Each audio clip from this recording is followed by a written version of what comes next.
queridos sacerdotes, concelebrantes, queridos seminaristas, queridos hermanos y hermanas.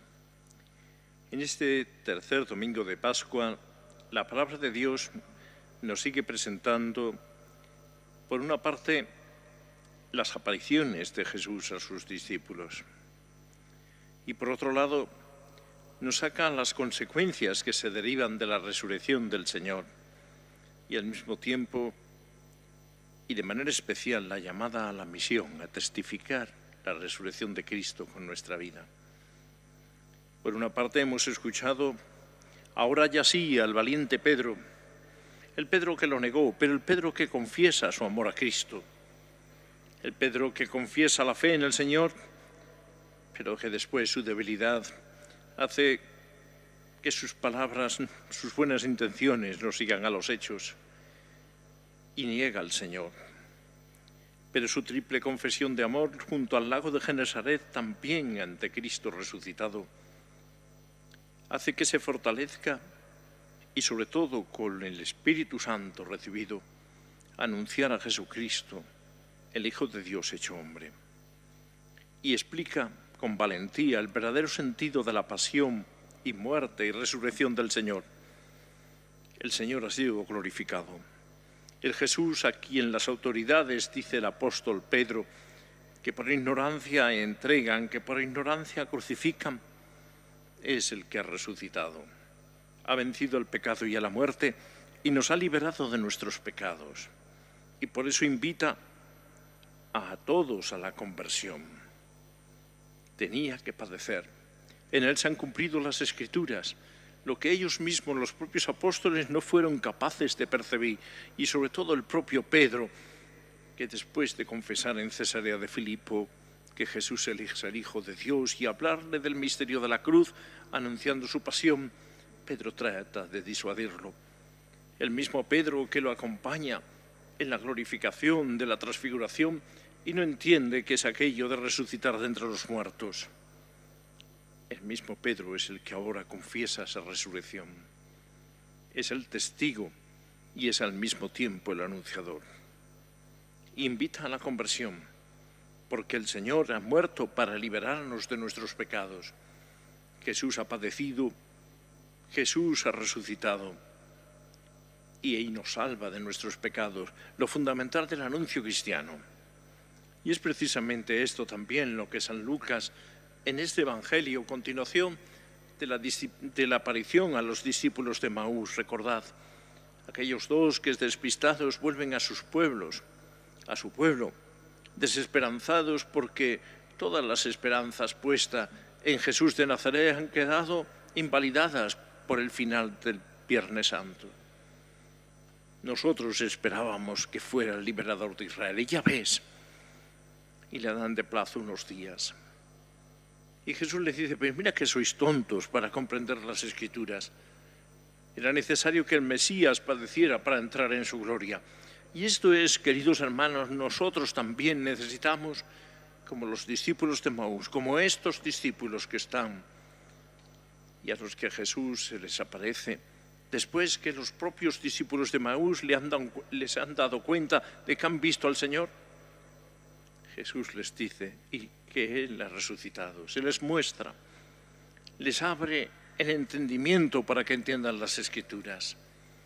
Nosotros, queridos hermanos del siglo XXI, necesitamos también que el Señor nos abra nuestra inteligencia, nos ayude a comprender el significado del misterio de la resurrección, para anunciar a nuestro mundo desesperanzado, a nuestro mundo secularizado, a nuestro mundo que aparca a Dios, a nuestro mundo que ha cortado toda dimensión trascendente, que Cristo ha resucitado, que hemos sido salvados.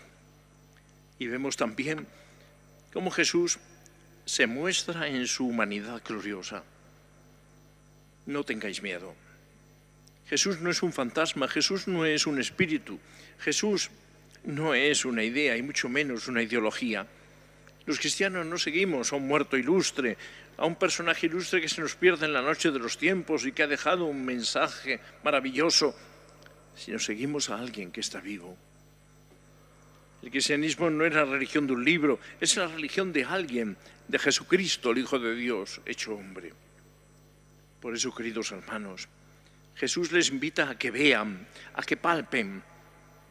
Jesús les invita a comprobar que un fantasma no tiene carne y huesos, como veis que yo tengo. Jesús come delante de ellos para que se cercioren, para que al igual que Tomás vean sus llagas y toquen su cuerpo, que es el mismo que sufrió en la cruz. Es el Cordero degollado, como dirá el Apocalipsis. Es el que ha resucitado. Y el que ha resucitado primicia, primogénito de entre los muertos, lo llama San Pablo. Nosotros estamos llamados también a esa resurrección. Por tanto, la resurrección de Cristo tiene muchas consecuencias. Es el elemento central de nuestra fe, ya que sin ella seríamos los más tontos de los hombres y se rompería esa tensión hacia la plenitud, hacia la trascendencia absoluta en Dios, hacia la vida eterna. La resurrección de Cristo es la que posibilita nuestra propia resurrección, es la que abre el mundo a la esperanza, es la que hace que tenga sentido nuestra propia vida con un final de plenitud que está en Dios mismo. Pero, queridos hermanos, la resurrección y la vida eterna es un itinerario al que llegamos porque Cristo mismo es la meta a la que nos dirigimos, pero exige el seguimiento del Señor, vivir como el Señor.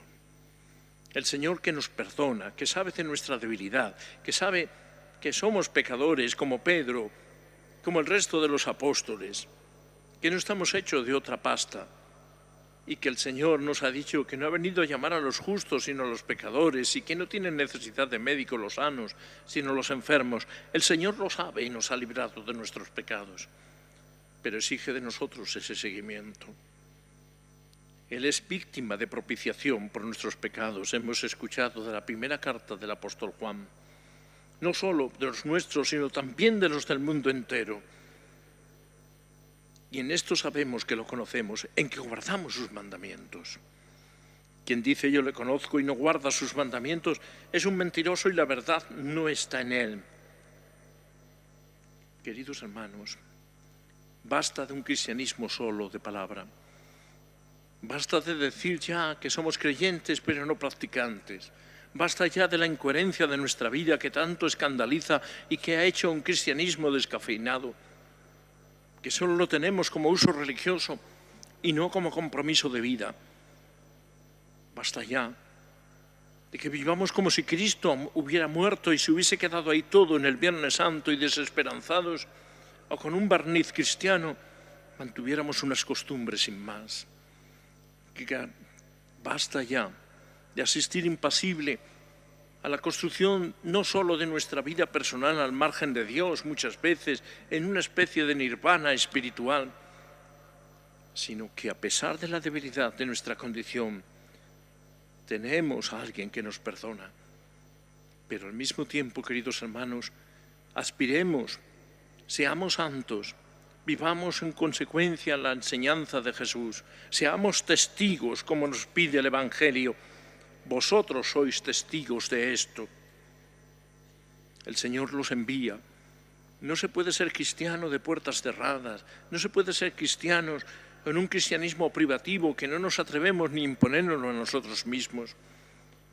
No podemos asistir, como os decía, impasible a una construcción social, a un orden en el que Dios está ausente, pero al mismo tiempo el hombre quede afectado radicalmente en su propia contra por legislaciones como la recientemente aprobada en Europa, de que los países de la Unión Europea incluyan el derecho al aborto como un derecho, cuando es un derecho, entre comillas, a matar. Cuando se extiende una cultura de muerte que pone en un auténtico corredor de la muerte a los más desvalidos en el final de su existencia, o facilitando su propia muerte. En un mundo como el nuestro, que excluye a los más desvalidos, necesitamos recuperar la vitalidad cristiana de los primeros testigos de Jesús para mostrar que Cristo ha resucitado y que Él nos pedirá cuenta, que Cristo ha resucitado modelo del hombre, modelo de una plenitud humana en su dignidad a la que estamos llamados y que llega a su culmen en la participación en la resurrección que rompe el techo de la muerte. Y esto es más necesario en una sociedad como la nuestra, que solo vive de tejas para abajo, en un consumismo. Y pidamos por el don de la paz hoy. Hoy se ha abierto una escalada mayor en Oriente Medio con el ataque de Irán a Israel. Hay escenarios en el mundo que están convirtiendo en nuestro momento histórico, como dice el Papa Francisco, de facto en una tercera guerra mundial. Pidamos que la cordura, que el sentido humanitario, que la paz vuelva a los contrincantes en los escenarios bíblicos, que los más pobres y necesitados alcancen la justicia y que nuestro mundo quede pacificado con la paz que ha traído Cristo y que desea a sus apóstoles. Que Santa María, que acompaña a los apóstoles en su testimonio de la resurrección, nos acompañe también a nosotros a serlo en nuestro mundo. Así sea.